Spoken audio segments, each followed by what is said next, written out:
Years. Yeah, it can take a long time. Because, they say that they accumulate over the period of about 8 years before it actually becomes a problem. So if you think about it, by eating well and taking things that eliminate it, it could literally take years. But the thing is if you do the right things and you eat well and you avoid the triggers, and what I was going to say what's cool about it, I think it's cool, is that people develop health problems and it forces them to learn how to eat well. Because all these foods that we're eating in the standard American diet are bad for everyone. They're bad for everyone. But for some people, it reaches a critical mass tipping point where it becomes a health problem, and then they fix the way they eat. But everyone else is going, well, I don't have any problems because I don't have pain, until it develops into an illness. So that's kind of a long answer to your question. But it takes time, but if you do the right things, you won't have symptoms. It won't affect your daily life, and I think that's what's important. Yeah, one quick thing about hepatitis C. About 10 years ago, I went through the hepatitis cure of Ribitol and Pegintron, and I almost committed suicide. So try not to do that if you don't have to. Take his advice. Amen. We drink soy milk, and today I started drinking apple cider vinegar, and on the bottle it says reduced to 5% acidity. Should it be full-bore apple cider vinegar, and how much is soy milk good for you? Okay, so let me do apple cider vinegar first. Apple cider vinegar, in my opinion, is one of the best things you can consume. The pioneer of apple cider vinegar is Paul Bragg. If you don't know Paul Bragg's story, he's awesome. He actually died 97 years old surfing. Yeah. Go, Paul. Exactly. And this guy drank apple cider vinegar, every day. And I actually had a guy in Las Vegas who was 85, and he looked like he was 60. And I go, what are you doing? You're doing something right. And he's like, oh, I don't do dairy. And, he's saying all this stuff. And then at the end he goes, and I've been drinking apple cider vinegar every day for 50 years. And apple cider vinegar is a fermented food. So fermented foods are very powerful, and we don't get them in our world today. We'll talk a lot about fermented foods when we get into the food stuff, but apple cider vinegar is a very affordable way to get a very awesome fermented food in your body. It's great for antifungal, athlete's foot. Put your feet in it, takes care of athlete's foot. Gargle with it, takes care of a sore throat or laryngitis. It's loaded with vitamins and minerals. You want Bragg's apple cider vinegar. You do not want, and it's with the mother. The mother is the stuff at the bottom. Okay, if it's just plain clear apple cider vinegar, you don't want that. You want Bragg's apple cider vinegar. That's what I recommend. Your second question about soy, there's articles on my website about soy. Soy was touted as a health food for years, and the information is out. This is one thing that almost all professionals in natural health agree on, that soy is horrible for you. There's a lot of people in the mainstream community that still feel soy is healthy, but among health professionals, you will rarely, if ever, find one that still thinks that soy is something good that we should consume. And there's multiple articles on my website about what's in soy and why that's a problem. And the thing is there's just so many other choices. We got almond milk and coconut milk and hemp milk and hazelnut milk and oat milk and chia seed. I mean, you can do so many other things. We don't need soy. And there's just too much negative information. Real studies that have been done about the negatives of soy. I'm real curious about the whole grain thing. Because, they ate grains in the Bible. It's like an ancient food. So I don't really understand, why now people are saying, oh, don't eat grains. So I really don't understand that whole thing. Okay, so I'm going to give you the 2-minute version. And in about 5 weeks, you'll get the 30-minute version. Okay, the 2-minute version is historically most cultures and most foods stored up grains to be used for emergency use for famines, plagues, pestilence, things like that. Okay, that's what happened even in the Bible. The Egyptians were storing the grain, and Joseph's brothers came down to get the grain because there was a famine. So that's traditionally how grains have been used. They were eating their fruits and vegetables, and they had their animals and things like that. That's what they did on a daily basis. The other point is that it used to be grown and taken fresh out of the field and processed immediately in its whole food form.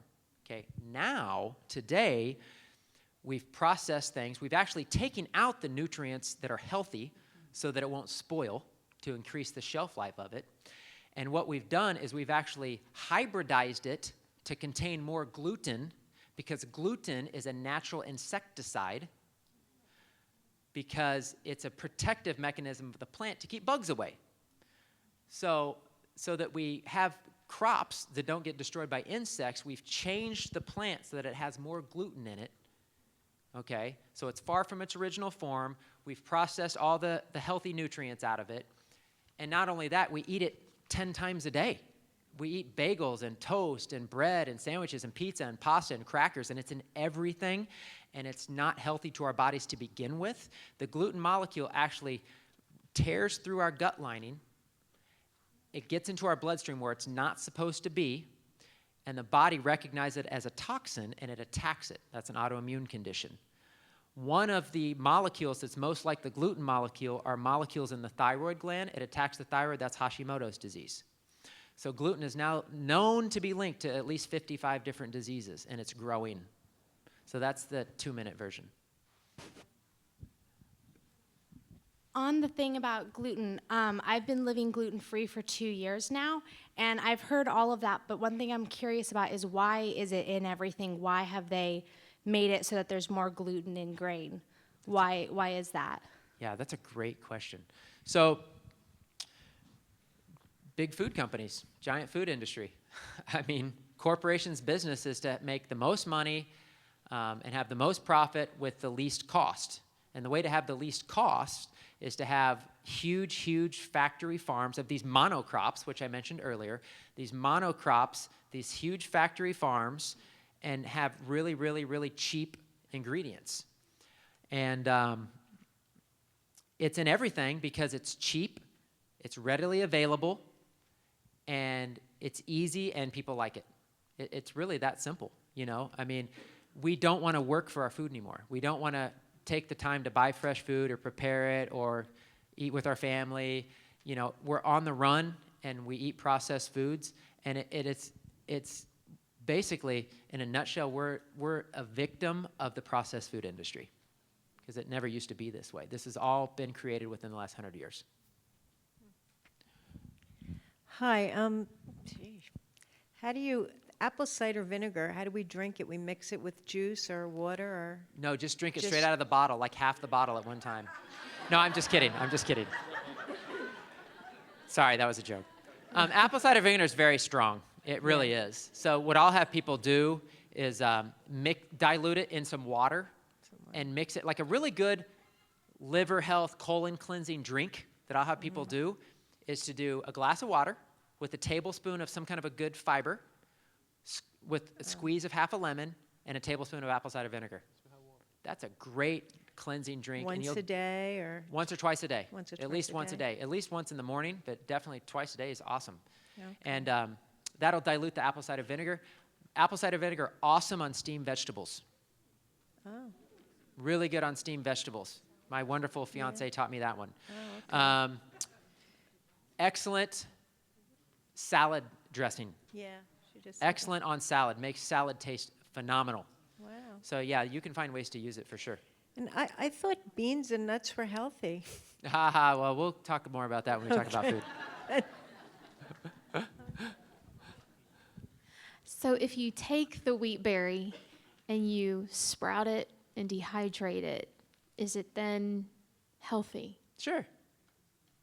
Like, this is really good to put in your body, or? Absolutely. Yes. Yeah, wheat berries. Uh-huh. That's not gluten-containing grain. It's not wheat. Oh, wheat berry. I'm sorry. I was thinking buckwheat. Sorry. No. No. Sorry. I was thinking you were talking about buckwheat. I don't even really know what wheat berries are. I've never had them. Just the wheat grain. It's the wheat grain? Okay, so you're talking about basically sprouting grains. Right, Okay, right. so we're back to gluten kind of again, and lectins and all of these things that are in wheat that are causing problems. It's very hard for the body to process, for anybody. And what's happening is when we sprout them or when we cook them, it doesn't fully neutralize those anti-nutrients, those gluten molecules, those lectin molecules that are causing problems. It helps. Okay, so somebody who's really gluten intolerant, say they have celiac or something like that, man, they can't touch even a sprouted grain with a 10-foot pole because it still has gluten in it. But cooking it or sprouting it will offset it a little bit. But the problem with gluten, and one of the reasons it's so dangerous, is because it doesn't get broken down by the body. The body doesn't have a natural defense to it. Digestive enzymes we take have little effect on it. Even though people are taking glutenase enzymes to try to break down the gluten, it doesn't fully do the trick. So it's really hard for the body to process. You don't actually see deer running around eating wheat out of a field. It's not a traditional food for animals or people. The only animal who really eats grains is birds. They have natural defenses to protect themselves from it. We don't. Yeah, you can come up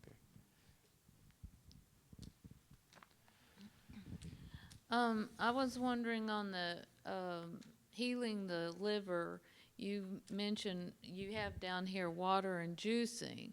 If you've got a pretty extreme case, you're saying it's going to take some time to heal the liver, right? Right. So are you saying water and juicing exclusively for like 6 weeks? Yeah, or? that's a good question.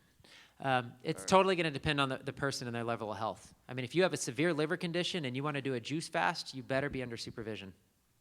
Okay. Because that's why people go to the Gerson Clinic. Because they juice all day and they do coffee enemas to make sure that they're not recycling the poisons back into their body. And they have doctors there that are checking their blood sugars to make sure their blood sugars aren't dropping too much because they're not eating food. You really want to be under supervision. Now, we're going to do a class on fasting, but what I recommend people doing is doing it by skipping a meal. And then the next day, try skipping 2 meals. And the next day, try going a whole day.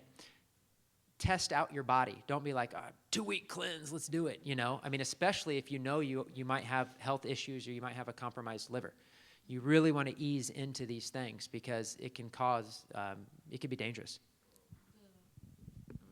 The liver causes you not to have an appetite. Mm-hmm. So you're forced into not eating. Right. That's why juicing's awesome. Yeah. Exactly. That's what I mean. Yeah, so it's hard to get nutrition if you don't have an appetite. Right. So that's why the juicing is great for that. It's instant nutrition. Yep. Would horseradish be a good digestive bitter? Absolutely. It's not a bitter, but horseradish is awesome for digestion. Okay. Yeah, it's fantastic. It'll clear up your sinuses like nobody's business. I think you mentioned in there about liver spots, what causes them. Can you do a quick 2-minute? Oh, yeah, I didn't mention liver spots. Oh, shame on me. So liver spots is not a sign of old age. It's a sign of a dysfunctional liver. Okay? Liver spots are really called liver spots for a reason. If your liver's starting to have problems, it's going to manifest outwards as a liver spot. We've seen liver spots go away. When people heal their liver, those spots go away. It's not just, again, we stop accepting aging and all these things as just a natural part of aging, okay, because they don't have to be that way. Now, I'm sure when you get to a certain age and, you've had a certain amount of degeneration happens, and we live in physical bodies, I mean, we degenerate. That's what it is. So, eventually we might get some liver spots, and, that's okay. But if you're 40, 45, and you got liver spots, let's work on your liver. So does that answer your question?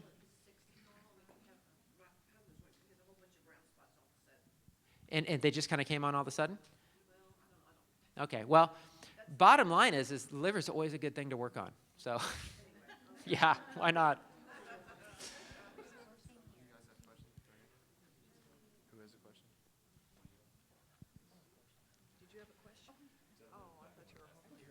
Hey, we're going to do 3 more. 3 more questions. Yes, on cleansing, you mentioned vegetable juice. Would fruit juice serve the same purpose? And the other question is, water fasting as a lifestyle, like a day a week, would that also serve the purpose of the cleansing and health issues? Yeah, absolutely. I'm careful with fruit just because of the sugar content and the problem with diabetes. And remember I mentioned earlier the example of the apple? Okay, if you eat an apple, God made it an apple with fiber and a controlled release of sugar into the bloodstream. And so doing too much fruit juices can definitely be problematic, especially with all the diabetes and liver issues and things like that we're having.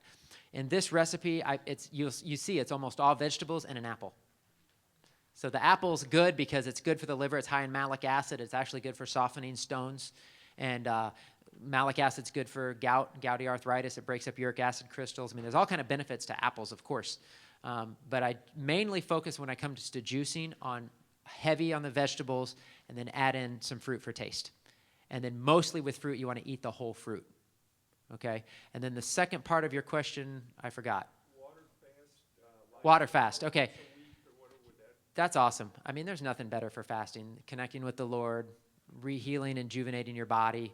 Water fasts to some people are extreme, but the spiritual benefits and the health benefits are phenomenal if you can do it. No doubt. Vaughn, I have a question. You mentioned about the peanuts. Do you put almonds and cashews in that same category? I don't. No, peanuts aren't actually a nut. Peanuts Right, are a they're legume. Right. Right. So almonds, walnuts, cashews, Brazil nuts, pecans, you're not going to have those problems. Okay, thank you. Yep. One more. Last one.